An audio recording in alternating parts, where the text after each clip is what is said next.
They say hunger makes beasts of men. But what happens when the beasts forget they were ever human? Our story begins in the winter of 1649, in a remote valley buried deep within the Carpathian Mountains, where snow swallowed the earth and silence hung heavier than breath.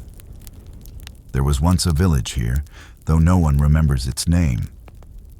Some call it the Hollow of Ashes, others, the village that ate itself. What remains of it now are only whispers carried by the wind, and a single, peculiar record in a monastery archive. One that tells of a settlement that vanished during the famine, and of rescuers who found no living soul, no bodies, not even bones. Only the faint smell of something burnt and something sweet. That winter was said to be the cruelest in 100 years. The crops had failed across Europe. Rivers froze so solid that wolves walked across them, and plague followed famine like a shadow with teeth. The villagers had no church bell, no clock, only the sun to tell time. And by the time it stopped rising above the ridge, they knew the world had forgotten them. Their livestock had died weeks earlier, their grain stores eaten or rotted through. At first, they boiled bark, roots, and rats. They scraped candle wax into broth. Then one day, the miller's wife was found dead, her body pale and untouched, except for her missing hands. No one spoke of it. But soon others vanished. A child here, an elder there. Snow covered every secret, every footprint. And the people told themselves it was wolves, until the wolves too disappeared. It's said the first real horror began on a Sunday, when the surviving families gathered in the tavern for warmth. There were only 23 left, and the wind howled like a choir of the damned. The tavern keeper, a man named Andre, stood before them, gaunt and shaking. He said that the Lord tests those he loves, but his voice broke when he looked toward the door, where the bodies of 2 hunters lay stiff and blue. They'd gone into the woods days earlier to find help. They came back empty-handed. That night, smoke rose from the tavern chimney. The villagers told themselves they were burning furniture to keep warm. But one man, a crippled shepherd named Thomas, swore he smelled something cooking, something he hadn't smelled in months. Meat. By morning, the tavern door was barred from the inside. When it finally opened, Andre stepped out, eyes hollow, his mouth red. He told Thomas they'd found a way to survive, that God forgives necessity. And so, the silence deepened. Weeks passed, and the snow grew heavier. Travelers spoke of strange fires in the valley, of a reeking mist that made horses shy away. A monastery several miles east sent a small party to deliver food and aid. It took them 2 days to reach the edge of the forest, where they found the road vanished beneath drifts. When they finally arrived, the air was deathly still. The village was empty, though smoke still rose from chimneys. Every door was open. Every hearth was cold. The monks called out, but no one answered. The houses were stripped bare, no food, no clothing, no corpses. Only black stains on the floor, shaped like hands, as if people had melted where they stood. In the tavern they found something stranger. Carved into the wood of the main table was a prayer, or a warning. We have eaten what God gave us. May he forgive the rest. Beneath it, 23 tally marks, each crossed out. The monks fled. By the time they returned with soldiers, a storm had erased the road entirely. When spring came, the valley flooded. The village was gone. Trees grew over it. The name of the place was struck from parish records. But the monastery kept a single parchment hidden in its archives, describing the event as divine punishment for blasphemy. Though one monk, Brother Adrian, added a note in the margin. There were no graves, yet the ground smelled of meat for weeks. For centuries, no one spoke of the Hollow of Ashes again. But in 1897, an archaeologist named Lucian Brandt claimed to rediscover it. He found pottery fragments, the base of a stone oven, and beneath it, a pit filled with dark soil that tested high in phosphorus. Human remains, burned to ash. Among them was a small iron crucifix, warped by heat. His report was published, but the following year, Lucian vanished during another expedition. His notes ended mid-sentence. The last line read, "They didn't die of hunger. They changed." What did he mean? Some historians believe the villagers resorted to cannibalism out of desperation, consuming the dead and perhaps the living, until madness took them. Others claim something older was at work, something that fed on hunger itself. Folk tales from that region speak of the Morak, a spirit that whispers to starving men, promising warmth if they will only share their flesh. Once they do, it is said, their bodies forget food entirely.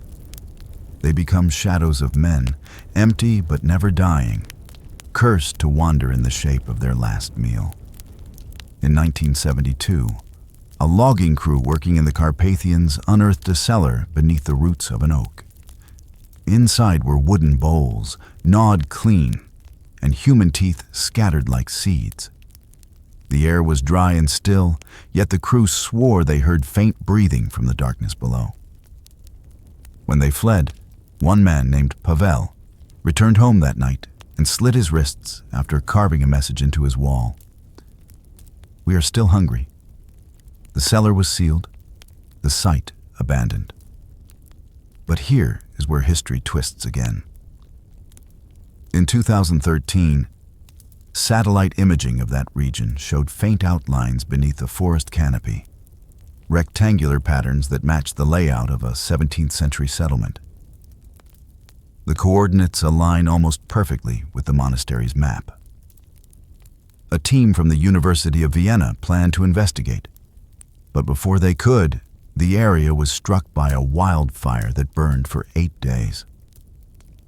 When it cleared, there was nothing left but scorched soil. Locals reported that animals refused to enter the site afterward. Hunters who did claimed their dogs whined and refused to eat for days. What is it about hunger that drives us to such darkness? In times of famine, across history, we've seen it again and again. The siege of Leningrad, Jamestown, the Donner Party. But what made this village different was not just what they did, but what they became. Some say they invoked something to survive, and that whatever answered took more than flesh.